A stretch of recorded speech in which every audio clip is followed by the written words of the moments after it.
It's fair to say that we can expect a variety of drawing tools from Illustrator, because essentially it is a vector drawing application. In this chapter, I'm going to focus on the different types of drawing techniques, starting in this video with the basic drawing tools.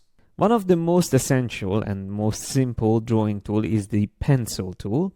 The shortcut for it is N, and once it's selected, with this you can draw lines.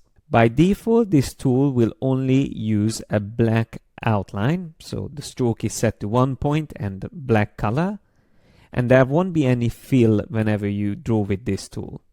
I am using a Wacom tablet, and that is why you will see that my lines are a little bit more fluid and more dynamic, while if I try to repeat the same thing with the mouse, you will see that I'm not as good as before.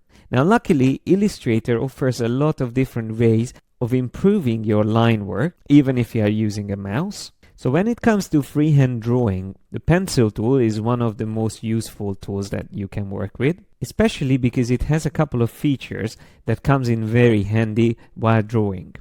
So let me just delete these few lines here, and I am going to show you when we draw with this tool. It offers some preferences which you can get to by double-clicking on the tool itself. Once you do that, you will see in the pencil tool options a few important settings like keep selected and edit selected paths. I already mentioned this in a previous video, but I would like to stress that this is very useful if you keep these on. Now, what it means is that when you are drawing a line, and you decide that you would like to continue that line, you have to be close when you continue drawing, but as long as it's close to the previous line, Illustrator will understand that you would like to continue that previous line that you started. Not only that, but you can also redraw sections of your line. As you can see, I can go over parts, and I can even completely change the way I lead this line. I could even add a note here, for example. So both continuing and redrawing you can do with the pencil tool. And of course, while you are drawing, you can change its attributes like the stroke size or weight and even the color, of course. So once I change that, I can still continue drawing with this, but now with the new attributes. In the Creative Cloud version, you also have an additional option called Option Key Toggles to Smooth Tool. If I turn that on, I can try it holding down the Alt key. I can switch to the Smooth tool, which is not going to redraw these lines, but it's going to simplify them. So it's going to try to make the lines a little bit more smooth and continuous. As you can see, by drawing over a couple of times with the Smooth tool, I can simplify and make it a little bit even more fluid. It is important to remember that you need to have the path selected to be able to continue drawing it. So when I use the pencil tool, you can see currently it's selected and I can continue drawing it. But if I hold down the Command key or Control key and click somewhere outside, then when I go close to it, the little star next to the cursor tells me that it's going to start drawing a new line. So although it was very close, it is still not connected. Another technique that you can do with the pencil tool is to be able to draw straight lines.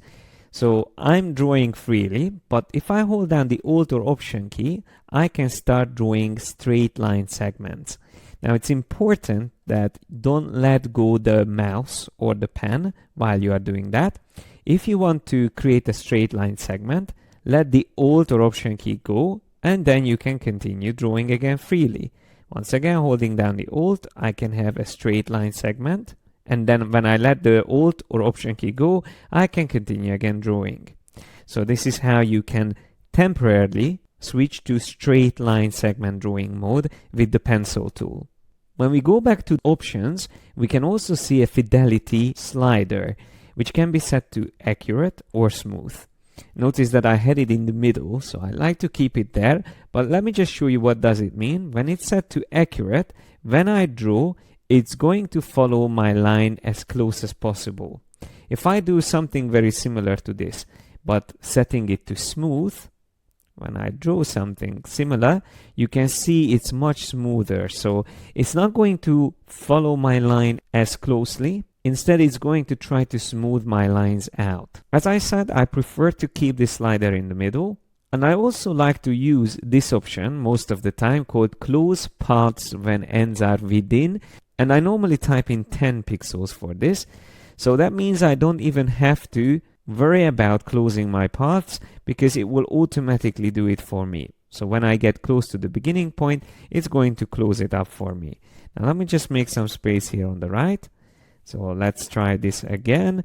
And when the little circle appears on the cursor, it means it's going to automatically close the path for me. Now, of course, when it's a closed path, I can still redraw sections of it if I want to.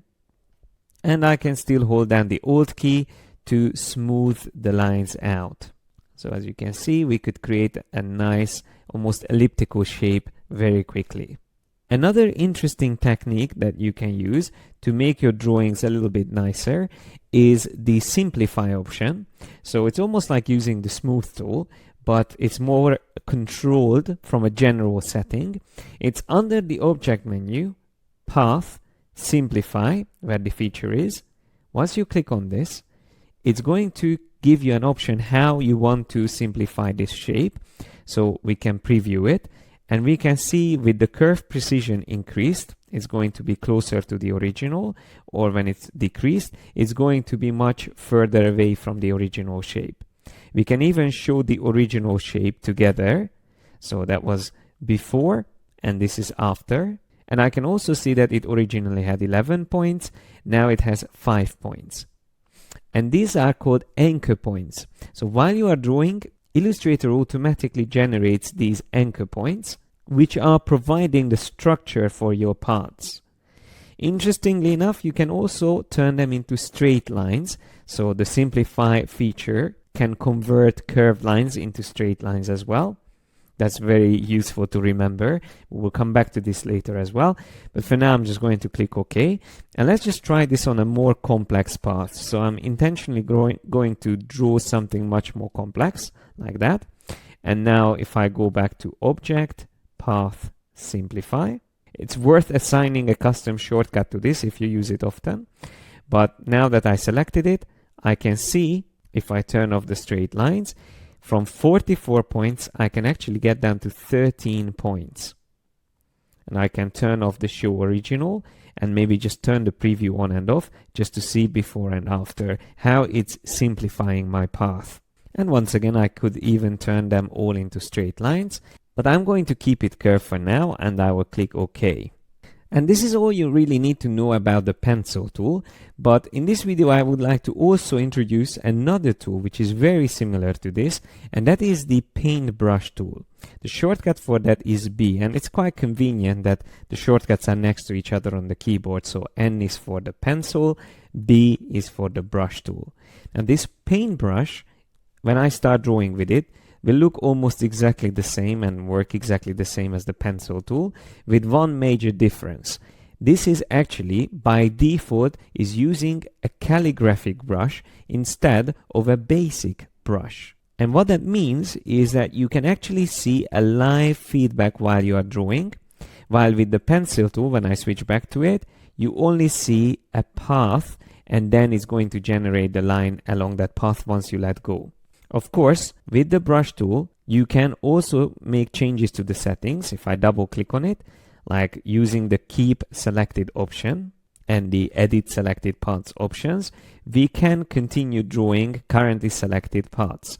So I can continue drawing this, and I can also refine sections of it or completely change it, just like with the pencil tool. If I want to draw a closed shape with this, I have to hold down the Alt key when I get close to the end point. And if I want to draw straight lines, I have to hold down the Shift key. But this is important that you have to hold down the Shift key before you start drawing. And once you started drawing, you won't be able to change direction. So it will be restricted to continue drawing in that direction. You can draw diagonal lines with it as well, but it's restricted to these directions. So vertical, horizontal, diagonal, when you are holding down the Shift key with the paintbrush tool. So now that we learned these basic techniques, in the next video, I'm going to show you how I would draw over these sunglasses and get to a similar looking drawing to those on the top left side of the artboard.